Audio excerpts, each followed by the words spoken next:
A single legendary and notorious one percenter motorcycle club has dominated the state of Massachusetts for decades. When the majority of its power became concentrated in the North Shore area, rival clubs began to move into the vulnerable south coast of Massachusetts. The gritty city of Fall River, Mass. Would become ground zero for the conflicts between these clubs.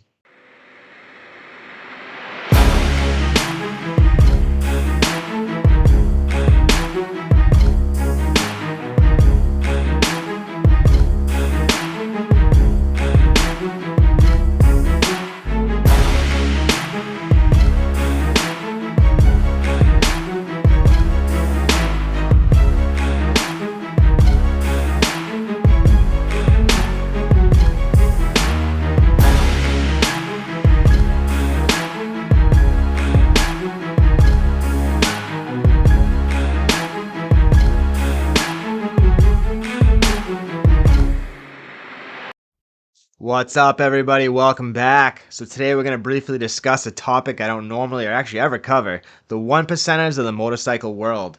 Massachusetts has a long history of traditional organized crime like the Italian LCN, mostly Irish organizations like Winter Hill. Throughout the 80s, 90s, and 2000s, hundreds if not thousands of multiracial street organizations have emerged. But of course, outlaw motorcycle clubs are an important part of this underworld ecosystem. One club in particular has held considerable sway in the Bay State since the late 1960s. They're one of the biggest, notorious, most well-known OMCs in the world, the HAMC. I grew up on stories about the club in Lynn in the 1960s from my father. He worked at the old Lynn Hospital and saw firsthand some of their handiwork. The Angels have dominated Boston's North Shore since they first established themselves in the area. They had claimed the whole Commonwealth as their territory, but by the 2000s, other legendary clubs were encroaching on their southern border. The HA's first clubhouse in the Bay State was established in Mill City, otherwise known as Lowell, Mass., in the year of 1966, which also happens to be the year my mom graduated high school. They were not well received by the authorities and clashed with them throughout the 1970s and 80s. Since the second half of the 90s, the club is trying to change their image publicly, but authorities say if anything, their operations have just gone underground.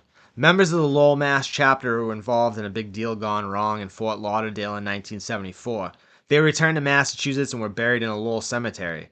Groups of angels visit the gravesite every year on their bikes. Local and federal authorities have used this as an opportunity to do surveillance on them, knowing that they will be there every year on the anniversary. That incident in Florida, among other things, kicked off a bit of conflict between the HAMC and the second biggest and most notorious 1% club in the world, the Outlaws. It was only a matter of time before these two clubs became at odds with one another. They were the two biggest powerhouses in the 1%er world, and they were both constantly searching for more territory. The Outlaws are actually listed as third in size after the Banditos. The Banditos are also an enemy of the HAMC over territory in the southwest of the United States. The Outlaws began in Illinois, and like the Angels, who were originally from California, they began to spread throughout the United States in the second half of the 20th century. Once the incident in Fort Lauderdale happened, the HAs put out a green light on the Outlaws throughout the United States, which meant members were to attack the enemy club members on sight. The Angels basically claim the whole United States as their territory, so they've had problems with almost every major club in every region of the United States. It's just that the Outlaws are one of the biggest clubs besides the HAs, so their rivalry is the most well known, and they've had battles in the Midwest and Canada, and the Outlaws are also in almost every region of the United States, so they're bumping heads all over the place. Massachusetts, the Midwest, Canada. It's just been one of the longest and ongoing feuds in the motorcycle world. For a long period of time, the HAMC had little opposition in the Northeast region. They were well established in the Bay State and controlled the entire New England area. Over the decades, the chapters on the North Shore became dominant and the HA's southern flank became vulnerable. The hated enemy of the Outlaws saw this as an opportunity and began pushing into the region. Within a decade or so, they established 12 chapters in New England, the same amount as the HAMC. After the Outlaws opened 3 new chapters in Massachusetts, the Angels began to notice. The Outlaws were attempting to take over the South Coast, Cape Cod, and possibly even Rhode Island area. In response to this, the Angels began to strengthen their position in the South. The Angels focusing their resources into the Cape Cod chapter.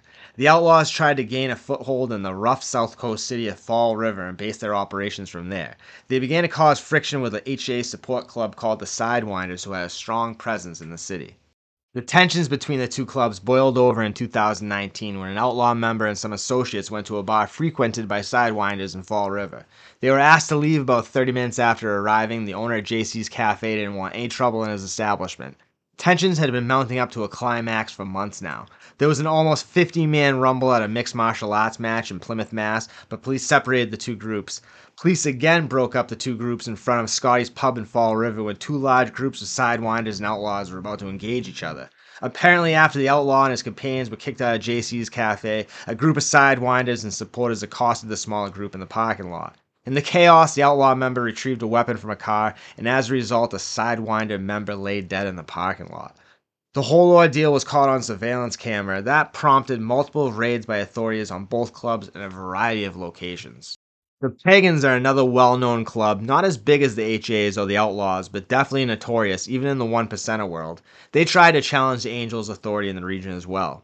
The Pagans originated in Maryland and spread throughout the mid-Atlantic region, establishing themselves in major cities like Philadelphia and Baltimore.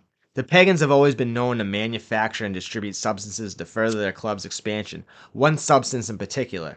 Before Mexican organizations began to mass produce it, outlaw motorcycle clubs were some of the earliest large-scale suppliers in the United States. Perhaps the Pagans began expanding northwards in search of new clientele and larger proceeds. Whatever the reason, the Pagans made a similar power play on the Angels' southern flank as the Outlaws. Again, the rival club chose the gritty city of Fall River as their base of operations. The Angels, after being tested a few years earlier by the Outlaws, weren't about to let the Pagans get settled in and quickly built up their forces on nearby Cape Cod and announced their arrival.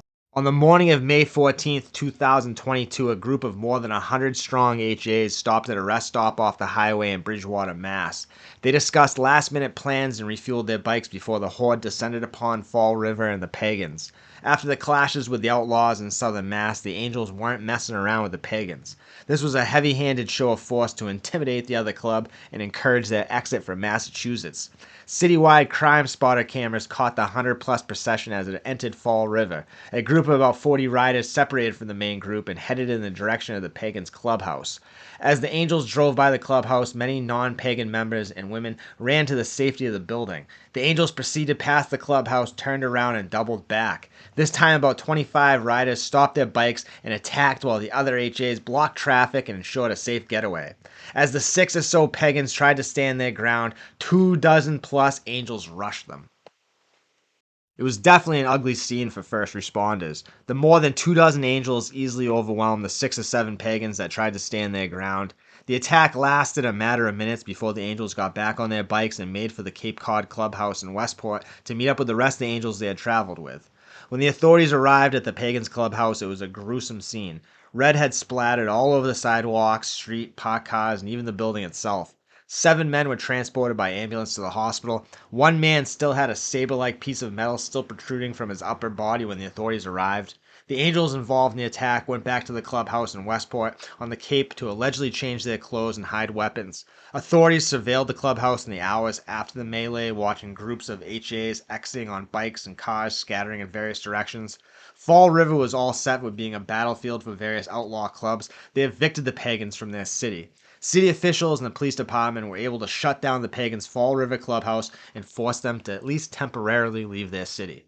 A few months later, in July of 2022, federal authorities raided the Angels clubhouse in Westport on Cape Cod. The authorities learned information about the attack on the Pagans from a confidential informant. He claimed that the Angels were retaliating against the Pagans for disrespecting the club by setting up shop in Massachusetts. The CI also alleged that members of the Salem, Mass. chapter were involved in the coordinated attack against the Pagans. The informant told authorities that the Salem, Mass. chapter was some of the main power players in the Massachusetts HAMC. Salem and Lynn have long been strongholds for the Angels on Boston's North Shore. From these locations, the Angels have dominated the area for decades. In my entire lifespan, this has been HA territory or clubs associated with the Angels. Back in 2015, the leader of the Salem chapter was sentenced to federal prison along with other Angels and members of a support club. A member of the Red Devils was ordered to assault a former HA who had been put out bad by the club, but he failed to accomplish his task. The member was lured to the Red Devils clubhouse in rural Byfield, Mass., where he was set upon by fellow members and HAs. Allegedly, the leader of the Salem, Mass. chapter crushed the man's hand with a ball-peen hammer, maiming him for life. The ball-peen hammer is like a trademark of the Angels, almost like a calling card. The feds were able to charge them with racketeering, saying the assault was in order to further their criminal enterprise. I don't know how legit that is. The Feds seem like they have similar disdain for the outlaw motorcycle clubs like they do the Italian LCN and aren't shy about stacking up their resources against them. The leader of the Salem, Mass chapter pled out to 97 months in federal prison, along with his other co-defendants who pled out as well. This support club, the Red Devils, have had a strong presence on the North Shore for quite some time. I used to hang out with a kid from Gloucester whose dad was a member, and he also had a spot up in Byfield we used to go to. Also in 2004, there was a giant DEA bust in Gloucester. It was a Red Devil from Peabody that was supplying the Gloucester distributor. Massachusetts and most of New England has been Angel territory since the first one percenters came through. They fought off challengers and encroaches, and even with authorities applying pressure, the HAMC isn't leaving the Bay State anytime soon. The allure of the one percenter lifestyle is just as popular as ever, maybe even more so with shows like the Sons of Anarchy and the Mayans in recent decades.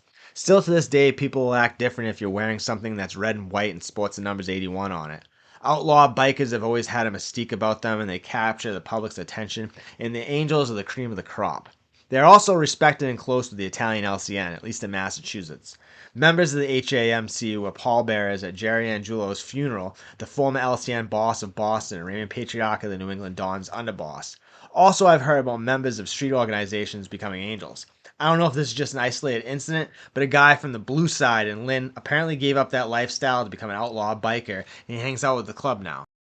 People have been asking me since I started the channel to do Outlaw Motorcycle Club content. I've been very apprehensive to do it though because honestly the Angels are the last people in the world I'd want upset with me. Hopefully I didn't upset anyone with this video. I purposely tread very lightly to see how the reaction was.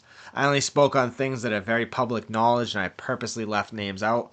We'll see how this goes over, and if you guys want more Outlaw Motorcycle Club content, I can dive a little deeper into some stories I know. I know the club doesn't particularly like attention brought in its direction, so I'll try to focus on my stories from the past, like the history of the club in Massachusetts and different chapters and clubhouses that have existed.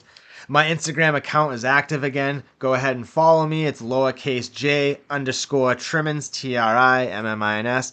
DM me for video ideas or info for videos. You can also contact me via Facebook or my email. We have big things coming up on the channel this month, guys, so get ready.